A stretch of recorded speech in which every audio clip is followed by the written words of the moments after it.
Dunkin' has a whole new line of handcrafted signature lattes. Blueberry Crisp, Caramel Craze, and Cocoa Mocha. They're so delicious, you'll realize that you've been spending a whole latte time drinking the wrong coffee. So even though you've been together for years, it's time to say goodbye to your ex. Coffee Place. Because you've got a latte love for Dunkin's signature lattes. Sipping is believing with Dunkin's new handcrafted signature lattes, like Blueberry Crisp, Caramel Craze, or Cocoa Mocha. America runs on Dunkin'. Price and participation may vary. Limited time offer.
Evening, metal faithful. It is your living meme, the rude guy, the mandated reporter, and frankly, I'm mortified.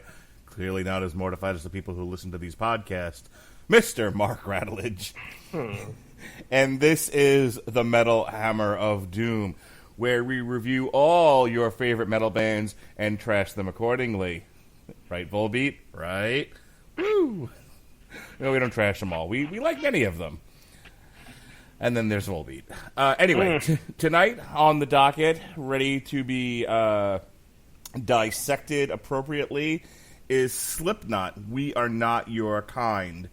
First album in like 5 years. The last one was 5, The Gray Chapter from 2014.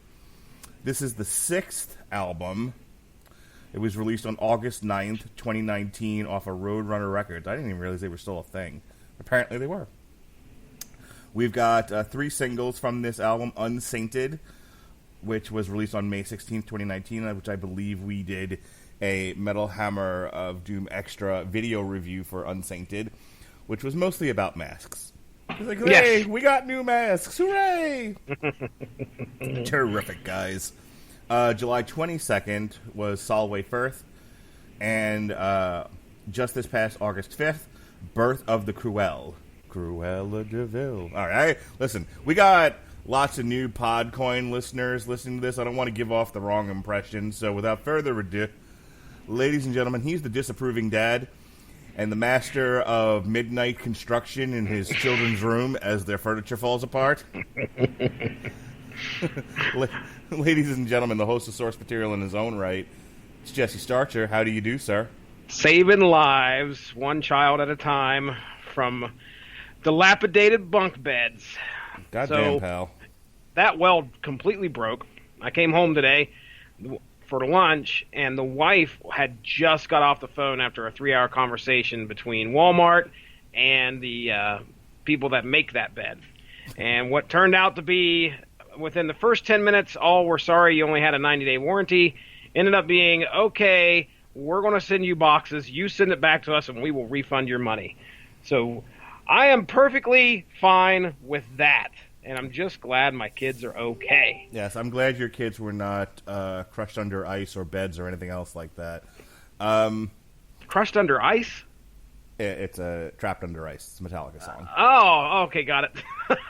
Come on, man. Like, wait a second. I don't want to spend too much time with the pre-topic jibber-jabber because we know people don't like the incessant yammering, the chittering of animals, as is said in Avengers: Really? Infinity War. So we'll get to Slipknot in just a second, but I do want to say I was home today, as I have been every day for the past month and a half, and I had to take over calling the insurance company about our kitchen, which, as you may recall, flooded. We sprung a leak like an old battleship. Well, we've been waiting this long, and my wife was like, "Fuck it, I got to go back to work. I can't deal with this anymore." So she's like, "Here's the book." Like, threw papers and pens and books at me. It's like, "You call," and now I'm not even on the policy, but she was like, "Yeah, talk to my husband now. I ain't got time for this shit. I got children to teach." So off to the school she went, and I finally got a hold of these people, and we did indeed receive our check for all the monies to fix our kitchen. So now I just got to get a project manager on the horn so that we can have a floor, because we ain't got no floor, Jesse Starcher. Need that floor. We ain't got no floor. And we need new kitchen cabinets. So we're finally, Chris Bailey, starting to move forward with that. Good to hear. Good to hear. It's only taken 2 months. It's fine. We've had other things going on too, so yeah, one or two. I'm just trying to tell you people, the American dream, I know, is land. And Don't own property. It's a false dream. It's full of possums, which I didn't tell you about that story. possums. It's full of possums and squirrel who poop all over your attic. It's just none of it's good. It's just don't do like Jesse. Jesse's a much smarter man than I am. He rents, right? Yeah, Jesse? I throw my money away. That is the smart thing to do, ladies and gentlemen. Don't go and get equity. That's the last thing you need. No, because your house just falls apart all around you. You know. Property is a perpetual game of which house for the pig is going to be blown down by the big bad wolf. The one of sticks or the one of straw. Boy, is this reaching for an analogy. Because there's no houses made of bricks out there. I'll tell you that right now. They're all money pits. That's what I say. I hear you. Fucking Slipknot, man. Yes, sir. Were you with us in 2014 when we reviewed the Gray Matter, the Gray Album, the Gray Hulk, whatever it was called? The Gray Hulk, Mr. Joe Fixit.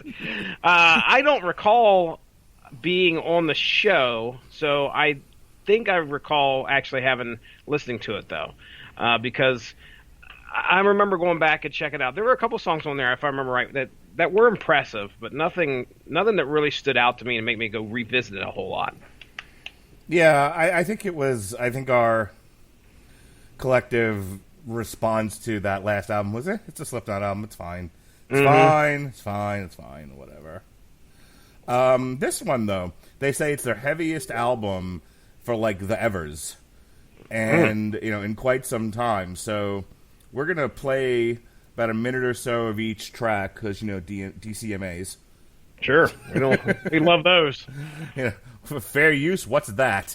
So we'll play a minute or so of each song here, get a little nibble, a little taste, and we'll judge for ourselves just how Slipknot-y is this Slipknot. I like it. Let's do it. What is your opinion on the old Slipknot? You a big fan? You kind of neither here nor there on them? I'm not a large and in charge fan here. I'm one of the guys that kind of like throws Slipknot on, and I respect the hits. I don't know much about the depth of their discography and the B-sides and stuff like that, so that stuff goes completely over my head. But I know that their musical style like kind of varies. Like we got some really, really heavy shit, and then every once in a while they'll throw in something that's just kind of off the beaten path. But they're mostly known for what is it? Duality? Is that the one that's on the old Guitar Hero 3 or one of the Guitar Heroes? I know I got into them with their first album, the first mainstream release. Is that Iowa? No, it was pre-Iowa.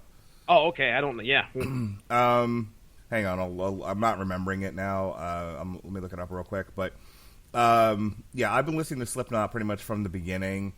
And Iowa, though, I really, really enjoy. It's probably one of my favorite Slipknot albums. I want to say what they're trying to get across here with this Slipknot album is this is probably the heaviest it's been since Iowa. like a return to form. Yeah. All right, so it was self-titled. No wonder I couldn't remember the name of the album. What's that Slipknot album called? I can't remember. It's right on the tip of my tongue. Wait and Bleed. That's the name of the one that I really that actually got mainstream play. But Spit It Out was another good one. Sick. That was good. On Iowa, you had the Heretic Anthem, which was like my favorite song for the longest time. So, without further ado, let's get into it now. Let's start peeling this baby apart. Before I forget, by the way, I forget on Guitar Hero 3. So, just wanted to throw that out there. Which one was on Guitar Hero 3? Before I Forget. Oh. That is the name of the song. Oh, goddamn, pal. All right, here we go. This is the aforementioned single, Unsainted.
All right. I know you've been digging on that chorus, man. Oh, man, that is some good stuff right there. This is, by far and away, my favorite song off this album. No, your favorite song is Orphan, like mine. Remember? Orphan? We like all the same stuff, okay? Oh, sure. Okay, why don't you just give it away, man? The spoilers for the 11th song on this album here. No. Mark's favorite. I cut all the bullshit out. Oh, gotcha. I cut like anything like that was just ambient noise or them rubbing penises against the microphone or whatever the fuck they're doing on this album. There are a couple. Yeah, there's a couple tracks you're just like, all right. Here, take this banjo, shove it up your ass, play a tune. Like, all right. Unsainted is not one of those though. This No. is definitely one of the better ones, and they did a great job picking this one as a single.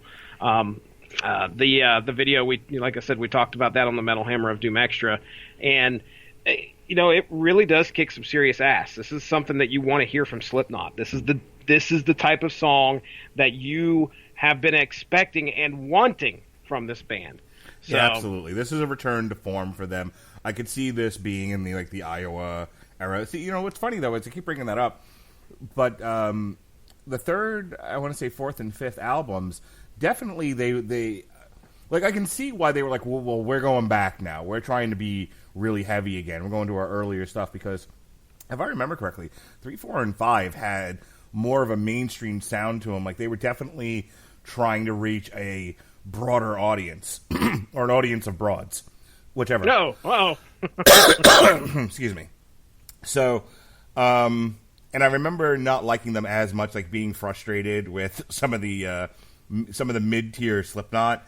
So I'm glad that they're like, you know what? Let's give the people what they really want. Let's not, those that love it will come to us, and we don't need to attract, that middle of the road mainstream fan. Let's just be us. And when they're firing on all cylinders, Slipknot's probably one of the best bands out there in terms of like pure raw heaviness. Yeah, I know a lot of metal fans that run in my circles here locally that have been fans of this band for quite a while and just been itching for them to release something. And you know, at their best, they are a hell of a band. And Unsainted is a great example of what they can do. Yep. All right, let's move this along. We don't want to belabor the point. This next one is called Birth of the Cruel.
All right, so that's Birth of the Cruel. Like the first song, it takes a little while to get going, but once it does, see, this one's a little bit different, because the first one, once it got going, it hits, fires on all cylinders, it goes 100 miles an hour. This is one of those examples of a Slipknot song, and this is where I give them credit for having pretty good musicianship against their peers, where they can write a song that isn't going 100 miles an hour, they're not banging on all the pots and pans. You know, they're not going for like the heaviest of heaviest sounds. They're not in a contest with fucking Napalm Death. You know, to like, how fast can we play? But still write kind of a slower, more moderate sounding, but still heavy, true to Slipknot song. Like, I don't have any real problems with Birth of the Cruel. It's not my favorite on here, but what you'll probably hear me say a lot throughout this album is, it may not tickle my particular bag, but I can't fault them because the musicianship is there. Yeah, exactly. Corey Taylor's got some great vocals. You know, I think this is the first song that really kind of showcases his contrast, where he can really sing, and then all of a sudden he gets pissed and he starts yelling at you. Yeah. And I like that. That's some great stuff, mixing that in there. I was just reading here, I'm on Genius.com. It says, opening with a sinister industrialized drum loop, Birth of the Cruel is 2019's We Are Not Your Kind third single. The song, just like the other singles, talks about vocalist Corey Taylor's struggles with depression in lines like, never underestimate the agony. So, yeah. It's not my favorite either. I think that of the three singles they released, what was the other one they released? It was Soulwave Earth, I think you said. Uh-huh. I think I like that one more than this. So of the three singles, this is probably my third favorite. But I definitely got an early Marilyn Manson vibe off the beginning of that song. I would not know. I got a little, you've never heard Cake and Sodomy, huh? The question is, have I ever wanted to listen to Cake and Sodomy? The answer to that is no. All right. We got a lot of Podcoin listeners tuning in tonight. Oh, they're not all. I hope there are no Marilyn Manson fans. I apologize. Well, that's not my issue. My issue is I'm going to do something unheard of here on the Metal Hammer of Doom. I'm not going to go down the Jesse hasn't heard of it. The Jesse hasn't heard of it rabbit hole. Oh, that one. The thing that may get us DMCA'd for sure. Yeah, well, yeah, there's that, and when I know people, when I know more than our usual fans are listening and are used to my shenanigans, I tend to behave myself. So that's good. That's good. So, but I'm gonna like run up in your house like fucking John Cusack. Only instead of in your eyes, I'm just gonna blast Cake and Sodomy on an old school boombox outside your house. Great. I can't wait. Oh, white trash, get down on your knees. It's time for Cake and Sodomy. Wonderful. How are we not stopping the podcast now just to listen to that album? It's amazing. Yeah, you're asking yourself that because you're not asking me that. All right. Let's move on to our next track because I'm behaving myself, ladies and gentlemen. I'm not letting the ADD get to me. This is Nero Forte.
All right, that is classic Slipknot right there.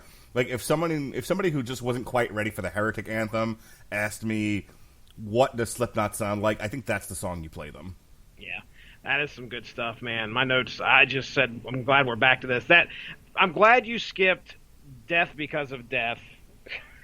I was like, man, is he going to play that one tonight? Because that is just ridiculous. This is the No Bullshit Radulich remix. Thank goodness.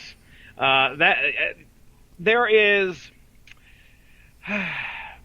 some art on this album, I guess you would say. There's some heavy metal, and then there's the artsy kind of bends that they go into.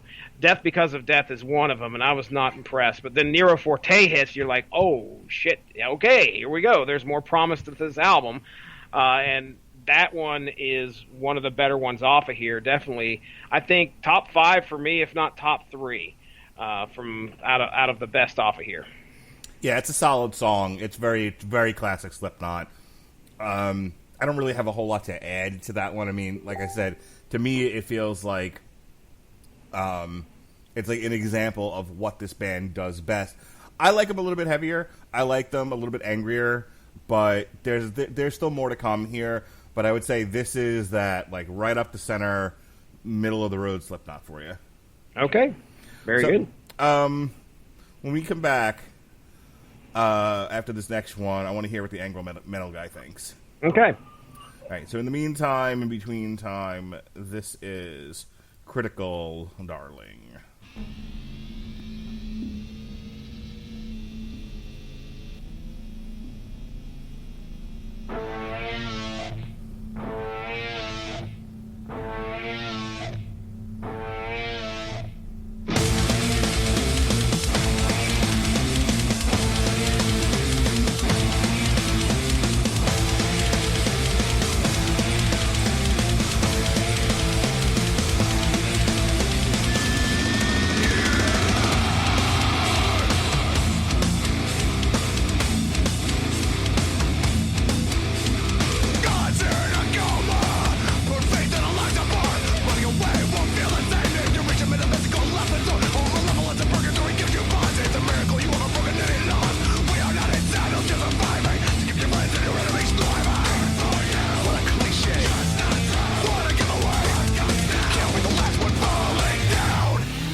Oh, that one's for the girls. Some diehard fans might not thrill to some of Taylor's vocal vibrato and the band's almost goth / new wave approach. That's from Loudwire, by the way. Okay. Angry Metal Guy, okay? Angry Metal Guy did not review this album. Really? I'm wondering if that's like some kind of elite move or something, you know? Because he's like, fucking Slipknot, fucking sold out. Come on. I don't know. He fucking Justice League. He's hanging out with Alan Moore right now. He's like, fuck all the mainstream. They want me to put fucking Slipknot on my blog? Fuck off. Yeah, he's not got it on here. I don't see anything recent about it. The last mention of Slipknot was actually in the Sabaton review that he did. So he must have been comparing something to Slipknot. But it's a possibility. He may just not have had a chance to get around to it. However, looks like one of the latest reviews. That's by somebody else. Well, so anyway, but we've got. Let's see. Rolling Stone actually reviewed this. Surprise, surprise. This is one of the biggest. The old men at Rolling Stone fucking woke up. Slipknot get even creepier than usual on "We Are Not Your Kind." The subheadline or whatever this byline, I have no idea. Although the band returns to its new metal roots on their 6th full length, they also explore more experimental textures and even try a little tenderness. A little love and tenderness? Cool. They do an Elvis cover. It's crazy. But yeah, okay, so Critical Darling, that's a good one too. I mean, it's... you got a lot of decent material on here. And there's some stuff that's... it's a little bit more mainstream than what you hear from the rest of the stuff compared to the rest of the songs on here. But, I could still listen to Critical Darling and not get too upset. Well, I'll tell you what. I got the wiki up here. It got, from any decent music, it got an 8 out of 10. From Metacritic, 89 out of 100. All music, 4 out of 5 stars. Consequence of Sound, A. Exclaim, 8 out of 10. The Independent gave it 5 stars. All right, calm the fuck down. Kerrang gave it 5 stars. Here's the thing. I don't understand the artsy songs on this album. Mm-hmm. If they fit in with some of the other shit and it made sense, then okay. But when you have like Death Because of Death, who's going to walk out, have this album in their hand, and hand it to somebody and say, you need to listen to Death Because of Death? All right, see, here's what you're not getting about this particular album. Oh, please. Because they actually talked about this. Let me see if I can pull up the quote here. Composition. Musically, We Are Not Your Kind has been described as new metal, heavy metal, alt metal, groove metal, industrial metal, and extreme metal. The album has been described as heavier and more experimental album, featuring moody instrumentals and electronic elements. That's not what I wanted to read you. Okay. Describe the album some more, please. Oh gosh, where did I see the quote? Okay. Guitarist Jim Root said the album is the most time we've had to write a record and work out stuff together, and that while the industry is moving towards singles because nobody buys albums anymore because it's 2019 and we've all got Spotify, Slipknot wanted to make an album experience front to back. So basically, this is Slipknot's version of the Downward Spiral. You know what the Downward Spiral is? Go ahead and elaborate for our listeners. Nice! I believe that was the full-length follow-up to Nine Inch Nails' Pretty Hate Machine. Okay. That was their big breakout album where that had Closer on it, March of the Pigs. We've talked about this. The Downward Spiral was Trent Reznor creating a musical story. See, this would have been right up your alley. I'm actually surprised you haven't listened to it the whole way through. There's a concept here? Yes. They were supposed to be... So what Jim Root, Bloody Roots, is saying is that they were ladies and gentlemen. They were trying to create an experience with this album. So I don't know if it's got like connective tissue for a story. Certainly does. I ain't fucking following it, if there is. But I think they were trying to create a cohesive experience. Okay. It's not reaching you, huh? You're like, No, it feels disjointed. I mean, just maybe it's the fact that I only listened to the album a couple times. Okay, all right, I'll give you that, because there are some times where I will listen to an album more and more, and I'm like, okay, well, that feels like it should be the next track. But I mean, there are some stuff on here that I say it's disjointed, but the thing is that they're a band that has their artistic way of doing things, and they're completely entitled to that. Maybe it speaks to other people. It doesn't speak to me. When you bring a heavy ass track like Nero Forte, and prior to that was Death Because of Death, and I know I'm beating that horse to death because of death. It doesn't feel like that is something that I would gravitate towards. There's a couple other ones on here. I think this next one we are going to be skipping. I can't remember. No, this one's a full song. There's a couple on here that are just like, what the hell? Okay, all right. There was a kid that I'm going to say this part, and then I'm going to go play the next track. But Sure. There was a kid I went to high school with who, in some sort of like icebreaker thing or getting to know you assignment that he was doing, we were asked like, what are things we like to do at home? And he was like, sit in a dark room and listen to music. This album is for a guy like that, or a gal, or an elephant, or a camel, whatever it is you're identifying as. There are certain songs that are definitely for that.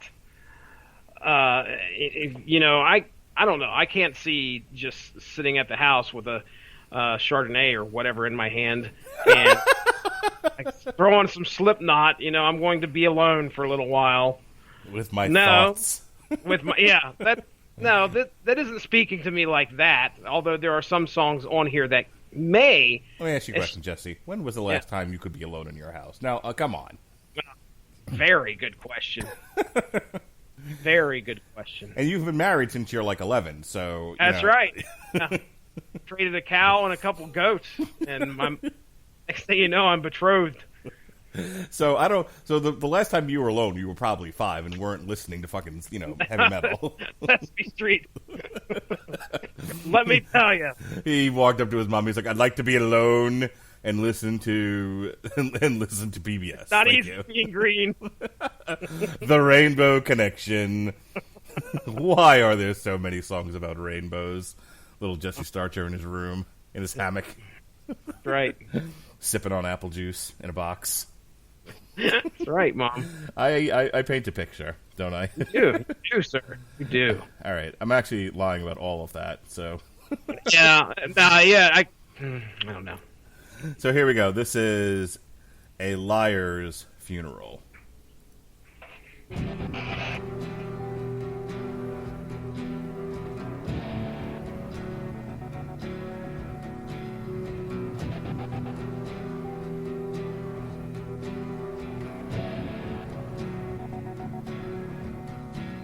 A season at an end, a harvest of seclusion and regret. The burning can begin, a period of ash is what you get. The quiet is a curse, but my respect was shown to you by force. Another day too late, another neck too eager for the road.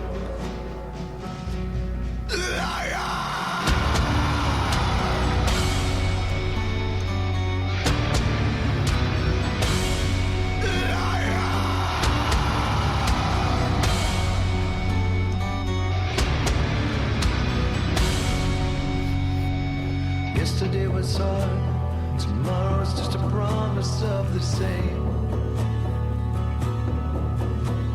But friends of ours subscribe to spitting on the ground to say my name. Fire on the ice, December in the summer kills the heart. Your hate is no surprise, I guess I have to die to play my part.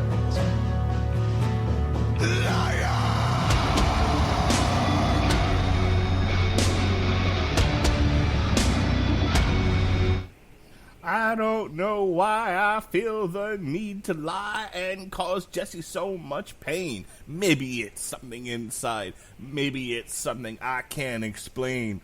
'Cause all I do is mess you up and lie to Jesse. I'm a liar. What the hell is this? Oh, I'm a liar. What is this? That would be the Rollins Band. Oh, okay. All right. The song is called Liar. This was a big hit on MTV for a little while there. I don't recall. Have you've never listened to the Rollins Band? If you're new to the show, this is an ongoing thing we do. You've never listened to the Rollins Band, Jesse? I know Henry Rollins. I can't say that I've listened to too much of their music, of his music. Okay, but so knowing that Henry Rollins was in Johnny Mnemonic is not knowing Henry Rollins. It doesn't count. No, I would not. No.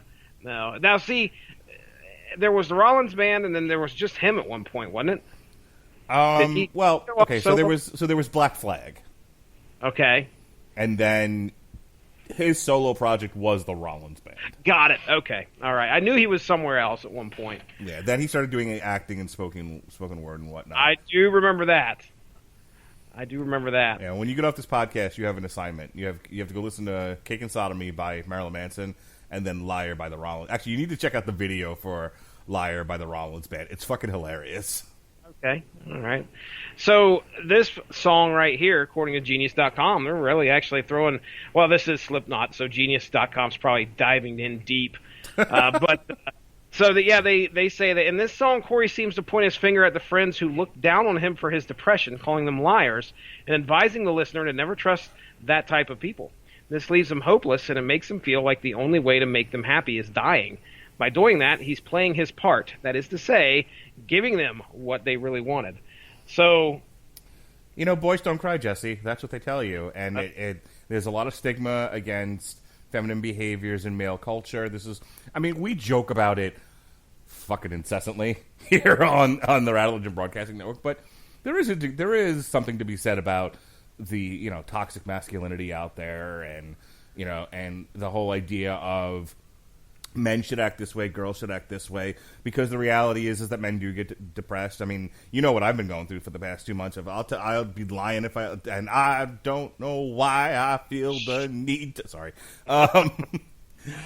I'd be lying if I told you I didn't get depressed through a lot of that. But I think there's talking about it, and there's coping skills. There's an array of ways to handle it without falling to one extreme or another. And that's the thing, is that there are some people even within our own circle who you would start to have this discussion with, and they would they wouldn't listen. They would blow you off because they don't want to acknowledge whatever mental health stuff they've got going on. Yeah. So yeah, that's rough. I mean, I applaud Corey Taylor for putting this in his music. I think that's of all the things to sing about. A personal journey is a spectacular thing to actually bring out into the spotlight. It's a brave thing to do. So, sure. I like the style in which the song was crafted. I like the idea that it's this kind of quiet, like acoustic part, and then the frustration and the rage comes out, and then we're back to it again. Normally this is the sort of thing I make fun of, but I actually think it's very well done here. Yeah, my notes were it was a kind of melancholy heavy. Yeah, this is a very moody song. Agreed. All right, before we hit our next track, I want to tell you all about a little app I know and love called Podcoin. Hey, everybody. I really do hope you love the Radulich and Broadcasting Network. Did you know that you can actually get paid just for listening to this podcast? I know it sounds insane, but it's true. We just discovered this free new app called Podcoin, and it literally pays you to listen to podcasts. Here's how it works. You listen to podcasts, and you earn Podcoin while you listen. Then you turn that Podcoin in for gift cards at places like Amazon or Starbucks, or if you're a good person, you could even donate that Podcoin to charity. The more you listen, the more you earn. Here's what you do. Download the app right now on iPhone or Android, and I have a special code for you. Simply use our code Mark Wed 5. That's capital M A R K W E D 5. Capital M A R K W E D 5. Mark Wed 5. And you'll get 300 Podcoin just for signing up. And if you listen to enough of us on there, you can get a cappuccino at Starbucks or an Amazon gift card on us. So go ahead and go listen to this podcast or virtually any podcast on Podcoin and sign up with code MARKWED5. I swear it'll change the way you listen to podcasts. Took me 10 times to do that ad. Like, no joke. That's funny. I would like have it set up, and I would just read through it, and then I think I'd be done. I'm like, oh, there's more. Fuck, and I have to start all over again. Or I was tripping over words. Like, it was just the worst. This is why I gave up acting very early on, because I apparently struggle with scripts. That's all right. You got it done, buddy. You got it done. I got it done. It was like one major marketing accomplishment. All right, so the next one, as we move into our second half, the B-side of this album, as it were. You kids don't know what B-sides were, but there used to be something called vinyl records, and they had an A and a B-side. So this one is called Red Flag. Do you have a flag?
Oh my.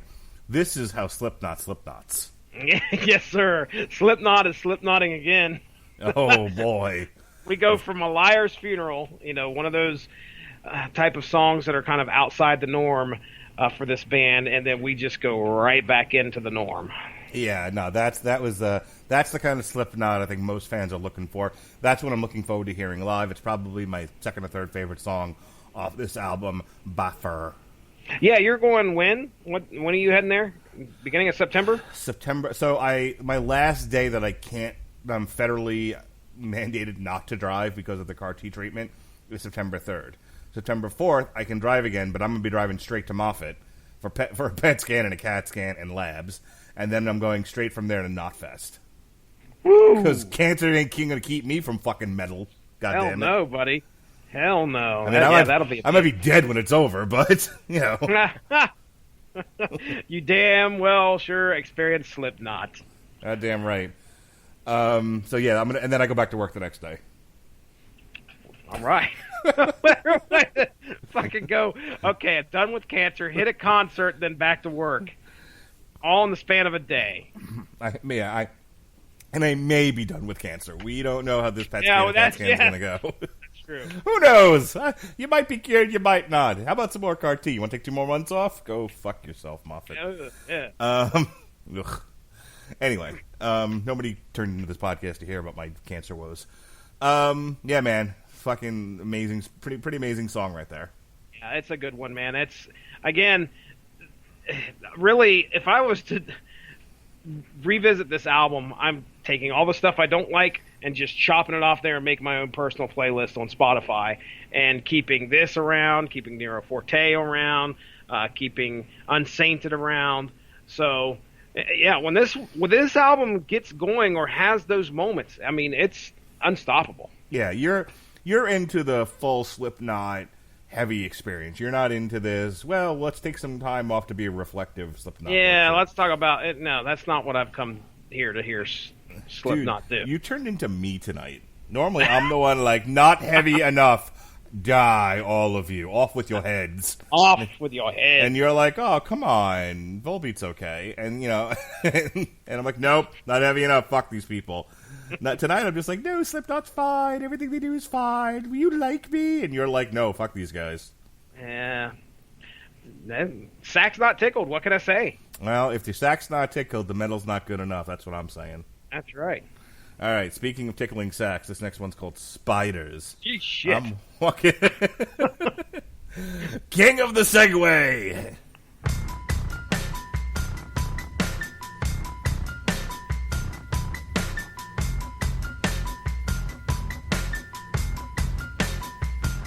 Well, you can go it alone or keep it in between the pages of the books you burn, so no one gets to read. The fingers pull your stitches tight, but knowing someone's secret is not enough. Everyone's a little bit a lot of the time. The spiders coming side by side, 2 by 2 and 9 by 9. Who is through and who is blown away? The spiders coming side by side, 2 by 2 and 9 by 9. Who is through and who is blown away?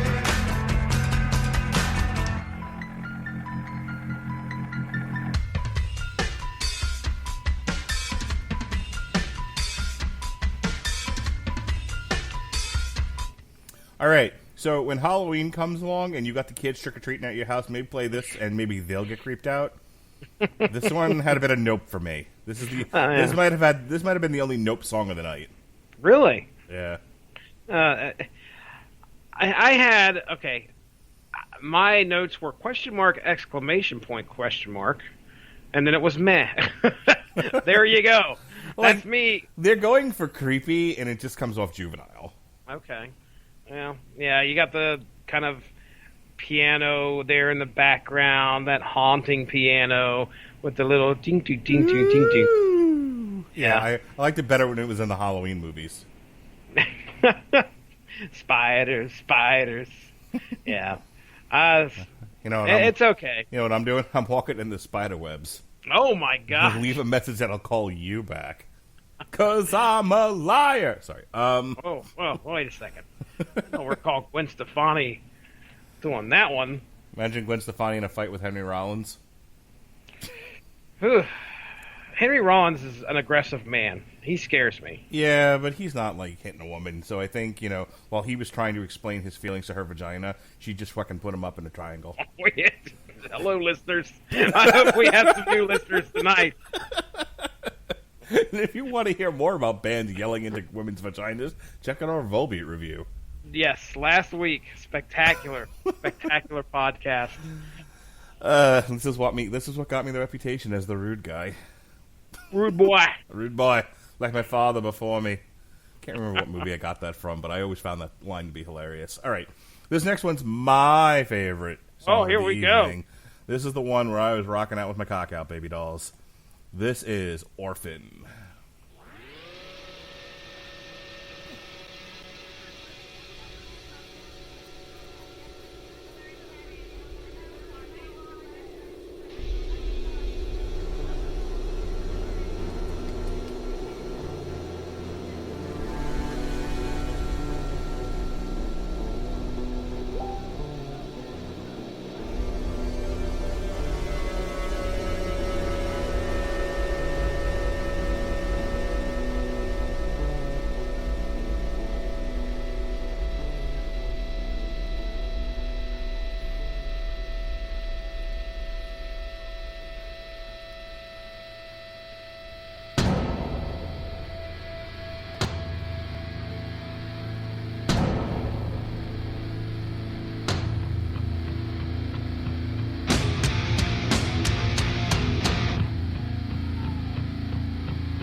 That song's so good, I started up a mosh pit with my wife and 2 kids, and they're all sleeping. I just You're like, wall of death! I just started windmilling. Like, yeah! My wife's like, my back hurts. I'm like... Jonas goes flying through the window. I'm like, no, we're all picking up change now. 1, 2, 1, 2. Yeah. I threw an elbow right into my daughter's forehead, broke her glasses. It's like metal. So you got to deal with it. You do. That's right. It's fucking Slipknot. That's Were right. you not prepared? Did you not look at her in the face and say, why weren't you prepared?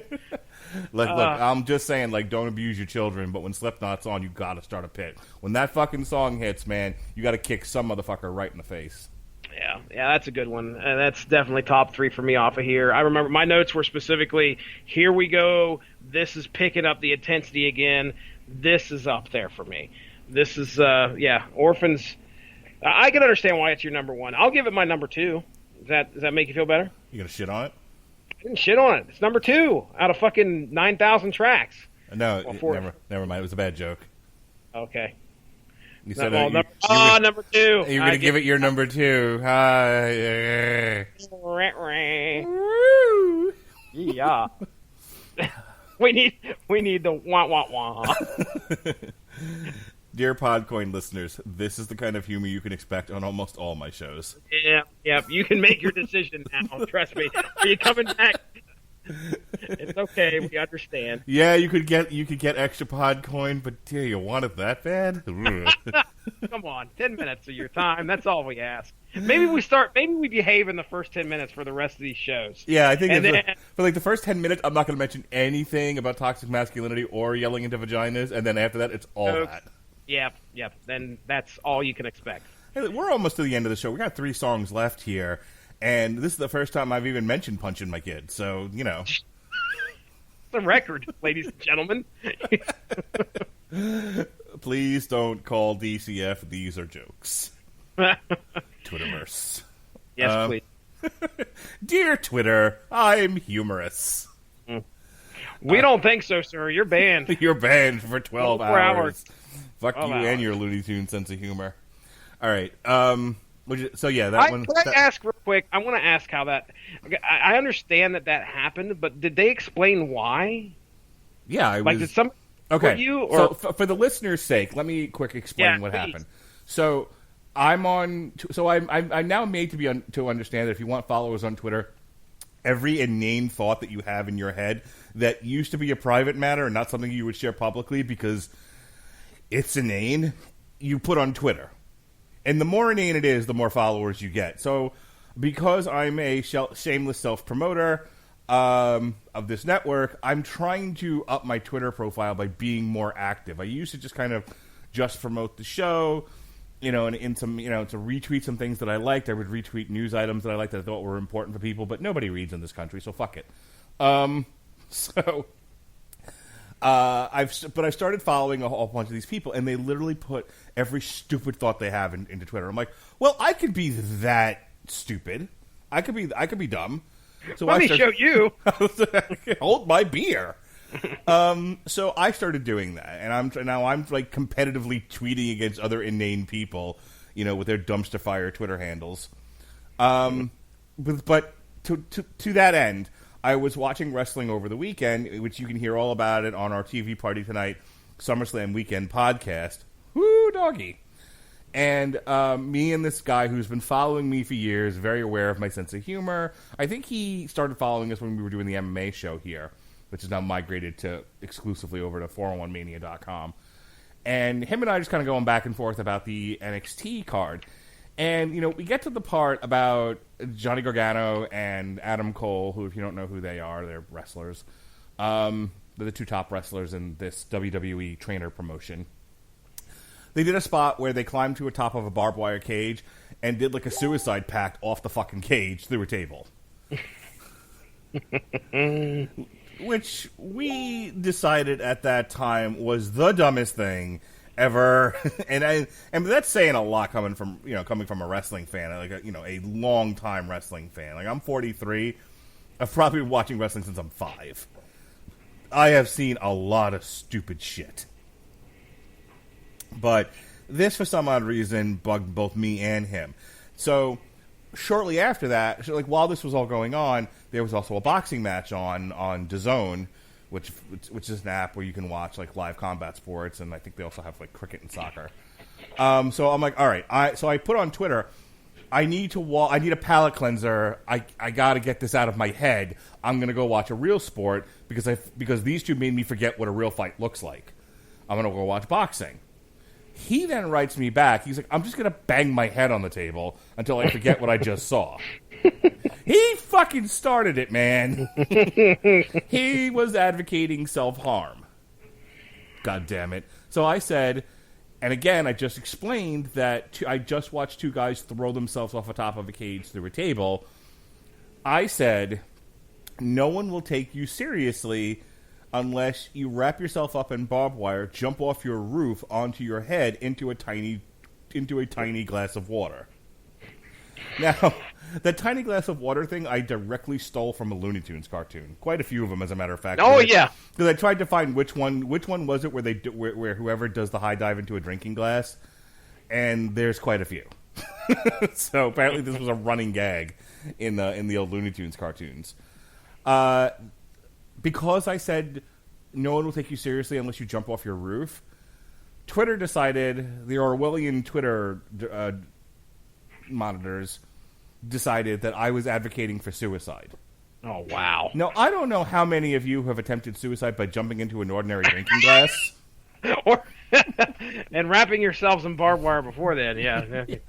Yeah, how anyone didn't see the inherent sarcasm in all of that, even if you didn't know it was a Looney Tunes reference, I'll never know. But yeah, I got kicked off Twitter for 12 hours. The bots, man. Yeah.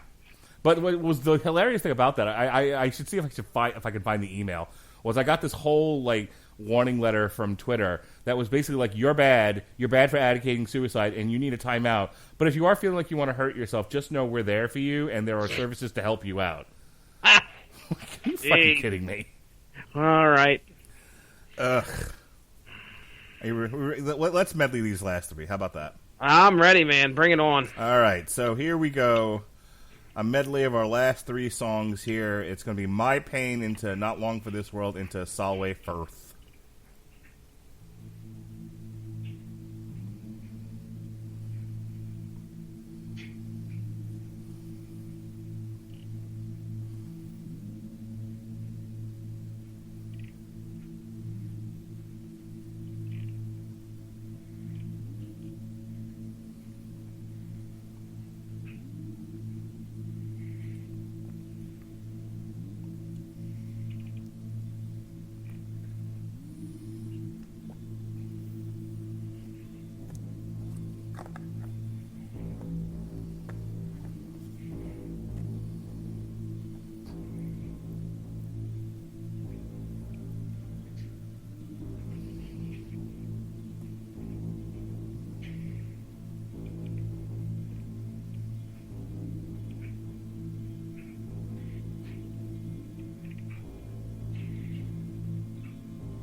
scratching, scar the same.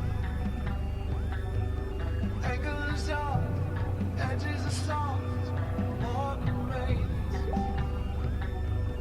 I know I'm bitter, full of rage. You would be too, what I've been through. Knowledge is a difficult thing. So this night, tell me I'm not right, 'cause I'm already gone away. This night, tell me how you love the lie. It wasn't really yours to say. Not long for this world.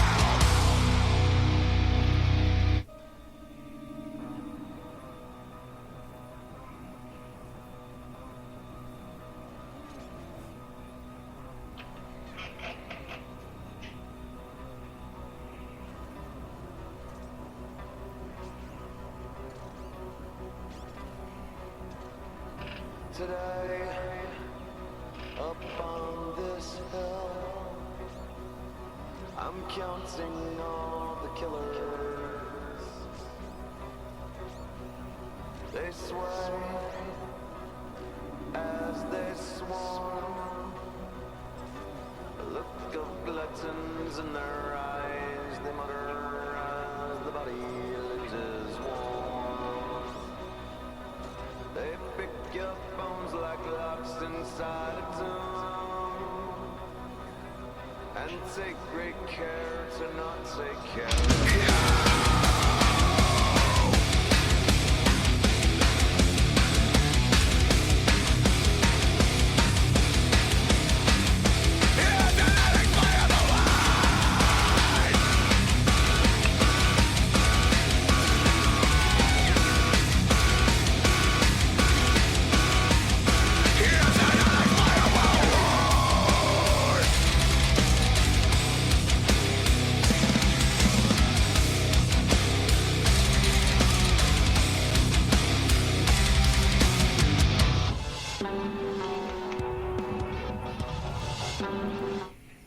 Oh my fucking god. That was fucking brutal, man. That last one, Soulway Forth? No, that one was not that one. Oh, you were talking about getting through the last. Those just getting through those last three was fucking brutal. Yeah. And while Solway Firth is a pretty solid tune, dude, My Pain, I was like seriously thinking of like trying to like skip forward. Like, does this song ever start? Yeah. It's fucking 6. It's like 6 minutes, and like half of the song is just that like build up. So here's my notes. Okay. Now I have a little bit of an explanation for this. Hang on, would you like to share your notes that you were sending me during all that with the class? I can't stand. Well, I got to thinking. Okay, after sending that, I told Mark that some ambient noise tracks could go kiss an ass, basically, because I don't like them. But the problem is Tool is on Spotify, ladies and gentlemen. Just in case you haven't seen any posts from anybody that are Tool fans, Tool uses a lot of ambient noise in some of their songs, and I can tolerate them a lot more than I can Sleepy Time, fucking Slipknot. Sleepy Time Slipknot. Sleepy Time Slipknot. Do you have trouble falling asleep? Check out the latest Slipknot album. Here's my page. It's full of ambient noise and nonsense. Fucking ASMR and just yeah. So here's my notes. My notes were as such, okay, and I'm going to have to explain a little bit behind it. It's take it out the game, bro. Okay. Now, Mark, your daughter is I think a year younger than my son. Now your boy doesn't play. You probably don't. I know he's got the Switch. He does the Mario Maker and stuff like that. But he's not a Fortnite kid, right? No, his mother has forbade Fortnite from the house. Okay, because we really don't need we don't need the 5-year-old on the fucking video games going, "Yeah, die, motherfucker, die." Well, so does he watch people play Fortnite by chance? Just by chance? Yes, he's aware of it. Okay. So All right. Well, so over the summer while we were I was on my doctor imposed house arrest at my in-laws' house. He's been into watching YouTube for a while, and for the longest time he was into just watching like unboxing or kids playing with toys, because why play with your own toys when you can watch another kid do it on YouTube professionally? get What a paid lots world. of money. Yes. What a world. You know, one of the highest paid YouTubers is just a lady who does nothing but open up and unbox shit. And I don't think she even speaks. That's awesome. Can you fucking believe that? All you see is her hands unboxing shit. You don't even see her face. Yeah, apparently becoming a influencer is the new talentless hack career. I guess so. Yeah, I mean, I'm not influencing anybody. I'm like an old fat white guy. I'm influencing people to start podcasts because if this asshole can do it, I don't see why I can't. I hope to influence people to lose weight. That's my goal. Just by see me on YouTube, you're like, I don't want to end up like that dude. Yeah, I have a cautionary tale. But I'm sad. Anyway, yeah, I like YouTube influencers are apparently, or social media influencers are apparently all the rage right now. Both my kids have asked me, when we grow up, can we become YouTube stars? And I punched them both in the throat. Oh, well. To answer your question, though, we got on the TV and he discovered Let's Plays, but he discovered them through like Amazon. Somewhere along the line, he made the jump to YouTube, and he found FGTV. Boy, yeah, we know FGTV in this house. Okay, so he's a hardcore fan of FGTV. Yeah, it's like all he watches. Every kid is fucking, and all that. I shudder to even think how much money they make, because, and you see the way their house looks. They got all these freaking toys. Yeah.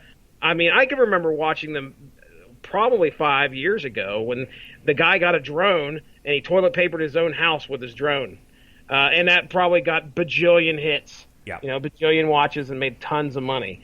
Well, have you noticed that Jonas is like repeating things or repeating how people talk on said shows? He definitely talks incessantly about it. When I think of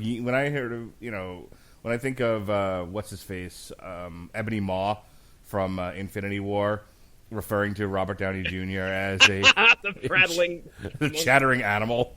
Yeah. Boy, does that run through my head when my son talks. Just yammering incessantly.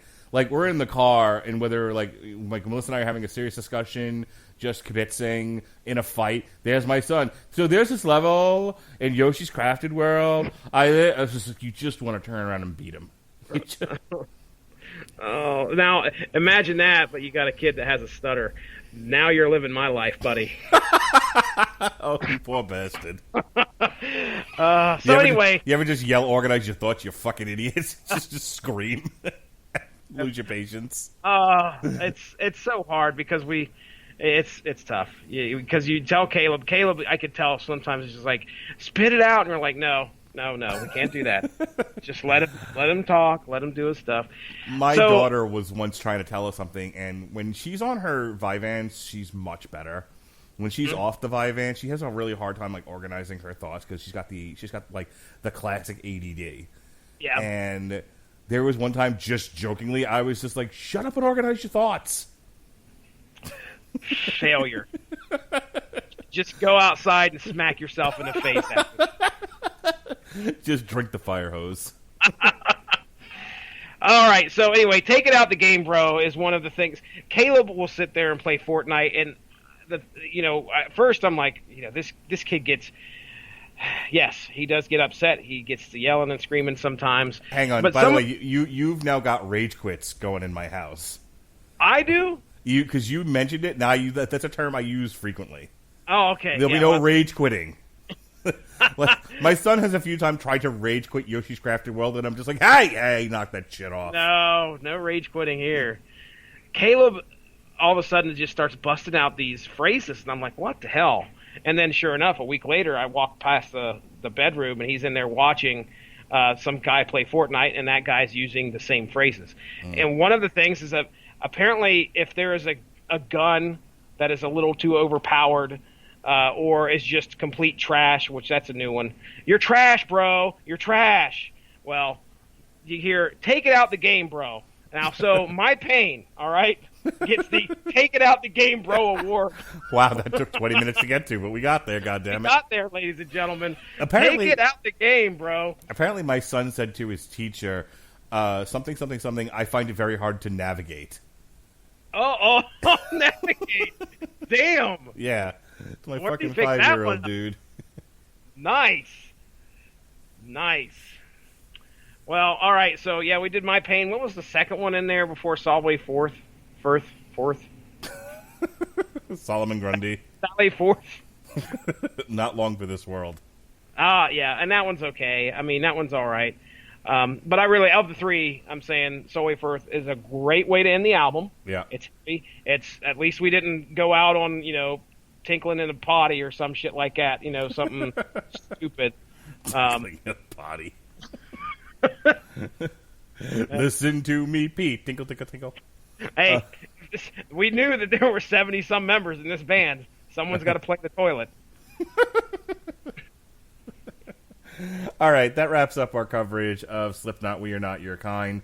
I'm going to give this an A, Jesse. Despite some of the ambient noise silliness, I would say it's still a solid album.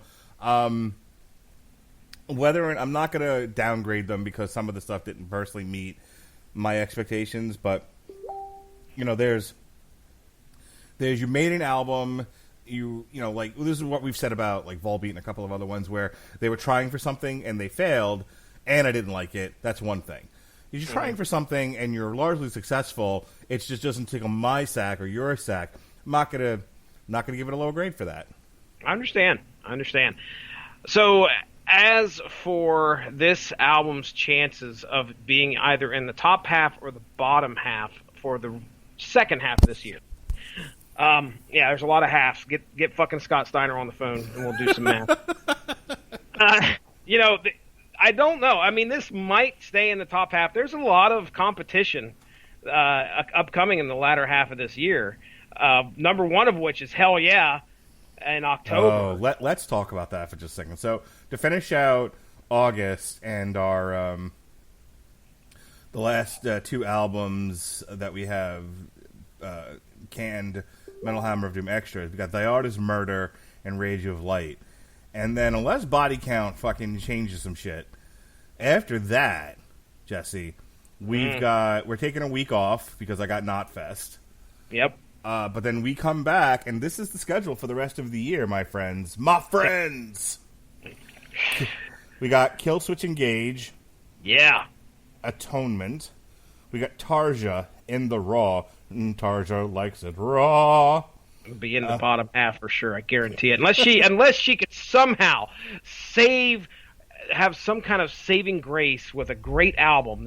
I have little hope for that one. Oh, Tarja Bomb. Korn the Nothing. Hell Okay. yeah. Welcome home. That's right. So that's September. In October, we got Steel Panther. Yeah. Here we Yeah, go. our favorite band. Heavy Metal That'll be Rules, top baby. half. Yeah. Gotta be top Number half. one for the year. Except for wait, maybe, wait a second. Except for maybe we this got one. Baby Metal. Yeah. And we got Baby Metal, Metal Galaxy. And then I just heard a song off this next album yesterday, and I was really impressed. And it'd been so long since I heard her sweet, sweet, sweet, sweet voice. He's talking about Lacuna Coil, Black Anima. Mm-hmm. And then we just switched this around to accommodate this latest shit. announcement. Looking at November here, yeah. Well, We got, just in time for Halloween, we got a special double shot for you. We're going to review the new Mayhem Demon. But then that Friday, Jesse and I are going to do a TV party tonight for the new, for the Lords of Chaos movie that was about Mayhem and the black metal scene in Norway. love it. Based on the book, Lords of Chaos. Oh, then we follow that up with Blind Guardian, Legacy of the Docklands. My gosh, Mark Radulich. It's been so long since I heard a Blind Guardian album. I cannot wait for that. Mm-hmm. Then we got KMFDM doing it again, A Treat for the Freaks, Truth or Dare. Are you ready for this, Jesse? No, I don't care. It'll be paradise, sir. It will be KMFDM Paradise. Then we got Dragon Force, baby dolls. World, man. Extreme power metal. This is a very, very backloaded year. Yeah, it is. Still no body count, though. I just checked before the show went live. And then we're going to do a special show for Thanksgiving. Normally we do every year we do what are called a turkey album. Something silly, something not particularly great. In the past we've done like a Poison album. We did Limp Bizkit. We've done some real off the beaten paths ones. This year we're doing a special request from one Pat Mullen, totally 80s Pat Mullen. He wants to do just 10 80s Kiss songs. Okay. Now, boy, am I going to be the guy that knows nothing on like that's much different. But, I am not a Kiss fan. Okay. Well, that'll be fantastic then. Yep, it'll be a lot of fun. I want to rock and roll all night and party some of the time. Part of every day, sir. Part of every day. Part of every day. And then Jesse gets like one request per year. That's right. So we're doing Rings of Saturn. Be some technical guitar right up your ass. Yep. Speaking of up your ass, Life of Agony, the the Sound of Scars. And then we're taking 2 weeks off. We got nothing going on. Not a damn thing. Not a damn thing going on the week of this December 16th. And the following week is Christmas, and there's no time to record anything. So that brings us to our January 1st show, which will be our year-end special. Always fun. Always a fun time. Yeah, definitely. Chris Bailey. All right. So that's the Metal Hammer of Doom calendar. If you're joining us here on Podcoin and you fucking lasted this long, God bless you. Yes. We had a double shot of shows yesterday that'll you get hot fire for. You get extra Podcoin if you listen to them at least 10 minutes. That's all we're asking for. Don't make us beg. Don't make us beg. It's very unmanly. We got. I was absent for this because I was doing other things, but Robert Winfrey, Alexis Hannah, and Jason Teasley spent 20 minutes making fun of me, and then the remaining time on the podcast reviewing scary stories to tell in the dark. So apparently people are supposed to tweet me on the Twitter, chicken sounds. Fantastic. Oh, wonderful. Yes. Meanwhile, the real men we're talking about SummerSlam weekend. It was myself, Jesse Starcher, Chris Sheehan from the Cosmic Treadmill, and Chris Bailey from the Superblog Team Up. We reviewed Ring of Honor, NXT, and SummerSlam from this past weekend. And then Jesse and I, prior to that, with Pat Mullen, the Toxic Masculine, we did a split 7-inch, as I like to call it, half his show, half my show, Source Material and Damn You Hollywood. We reviewed the book, The Kitchen, and compared it to the movie The Kitchen, and then Pat told us what the real kitchen was like. Mm-hmm. Distinctly different. Not a lot of not a lot of minorities up in the Hell's Kitchen, Irish controlled. No. Near as we were told. Earlier today, Sean Comer made himself available to finally review Orange is the New Black, Season 7. Did you cry during the podcast? No, I kept... no. Kept your stuff together. Okay, yeah, all kept right. it together. Glow Season 3 tomorrow. You can look forward to that with myself, Sean Comer, and Wrestling to the Max's Sean Garmer. This Saturday, I've got another double shot of shows. Myself and David Wright from our Canada office will be reviewing Season 1 of Lost in Space. And then when that's over, myself and Robert Winfrey will attempt to do both written coverage and audio coverage of UFC 241 Cormier versus Miocic. When his brain splits in half, it'll be a shit show, and we'll never do it again. You end up in the hospital. What'd you do? 2 podcasts at once.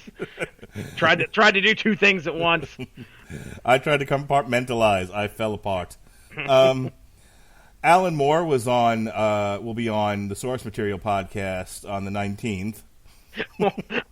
I really hope you guys do not believe Mark Radulich is telling you that Alan Moore is going to be on that podcast. Alan Moore is going to discuss his issues with the editors at DC Comics. Oh boy, yeah, we got an exclusive. Somebody snuck a tape in there and listened to him be told that he has to have Firestorm in the book. Oh, it's sad. We reviewed, myself, Jesse, and Chris Bailey reviewed Saga of the Swamp Thing, Volume 1 by Alan Moore.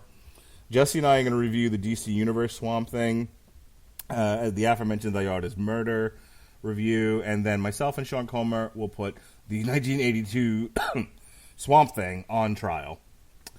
And then Friday, myself, Al Sedano, and Jesse will do a TV party for Good Omens from Amazon Prime. Robert Winfrey had a day off from doing MMA coverage, so I'm making him do boxing coverage instead, because I'm a dick. You are a dick. Sergey Kovalev versus Anthony Yard on ESPN Plus for the WBO light heavyweight title. Sunday, August 25th, there'll be a Patreon exclusive show. It'll be the Screaming Boy podcast. We'll be talking D23. And then we end the month with DC First, Superman Lobo, Krypton Season 2, Rage of Light Imploder, the TV party for the Sci-Fi Banana Splits movie. And finally, on August 31st, August 30th, myself, Jason Teasley, and maybe Alexis Hana will be doing a TV party for Zombie Tidal Wave. I cannot wait. Cannot wait to hear that one. And then finally, myself and Pat Mullen will be reviewing NXT UK TakeOver Cardiff. And that's all the podcasts that we could fit into the fucking month of August before I go back to work. Wow. Some content is king around here on the Radulich in Broadcasting Network. And I'll tell you, ladies and gentlemen, if you can, I think you can. Go to the Facebook page. Just type in Radulich. Should be able to find the Radulich in Broadcasting Network Facebook page. Give that a like. Stay up on top of all the great podcasts that we have to offer. As Mark mentioned earlier, we are on Podcoin and a lot of other podcast platforms. Should have no problem finding us if you just type his name right in the search bar. Hey, check it out there, ladies and gentlemen. We do also a podcast on comic books called Unspoken Issues, where we dive into some 90s comic book goodness, all in hand in hand with the Unspoken Decade, that great 90s comics website that's out there. The most recent episode is our first episode on Prototype #1, so check that out. And then we should be releasing our oh my goodness, where did it go? I could see it. Robot Fighter. Yes, Magnus Robot Fighter. There we go. Magnus Robot Fighter #1 is in the can. We just got to get it edited and up on the network. Should be showing up here pretty soon. So on your 90s podcast that you're doing for the Unspoken Decade, are you going to talk about something people have heard of? Mark, hey, listen. Here was the first vote was between Thunderstrike and Prototype. Prototype won. Okay? That people voted, and it was over 70 votes. But that's because people thought they were voting for John Cena. No. I'm afraid not, sir. I'm afraid not. And then Magnus Robot Fighter went up against fucking Impulse, which is a DC character. That was that was a Flash character, and DC lost to a Valiant comic. So, Mark, this was the 90s. I'm sorry you weren't paying attention to some of the better comics in the 90s. Rob Liefeld and Todd McFarlane took over comics in the 90s, and I just gave up. Yeah, you were like, I don't want to. No more Hulk. Everything is in triangles. I don't understand the artwork. Everything is in triangles. And then Sam Keith came along. Mark Radulich. And then everything was a pastiche of watercolors. Well, the next one, I don't know if you voted or not, but it's Alan Moore, Supreme number 42, and then top 10. So yeah, I'm starting to think. Doesn't surprise me. You have no idea probably which either one of those comics Unless are. You're covering the Wizard War between Alan Moore and Grant Morrison. I don't care. Oh, that's spectacular. I need to see them having a Wizards duel. I would love it. I cannot wait for you to hear the 6-minute gag reel that is coming up on this next this source material podcast. Well, you should all listen to it too. You just need 10 minutes and you get all that precious pod coin. You can spend 6 of it listening to a hilarious gag reel this Monday on the Source Material Podcast when we do Saga of the Swamp Thing. Jesse, I'm ready to get the fuck out of here. Let's do it, buddy. Take us out. All right. Thank you for joining us here on the Metal Hammer of Doom. Be well, be safe, and behave.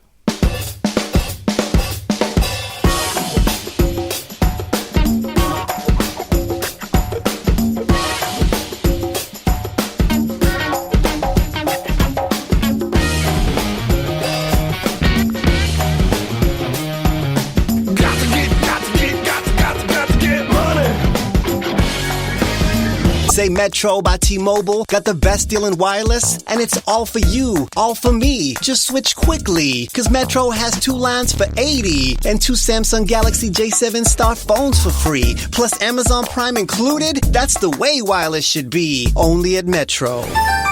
Plus sales tax and activation fee. $50 plus rate plan required. Not valid for numbers currently on T-Mobile network or on Metro in past 90 days. Offer subject to change. Offer valid for new Amazon Prime members. Amazon Prime has a $12.99 per month value. Restrictions apply. See store for details and terms and conditions. How do you escape an unstoppable evil when that evil is you?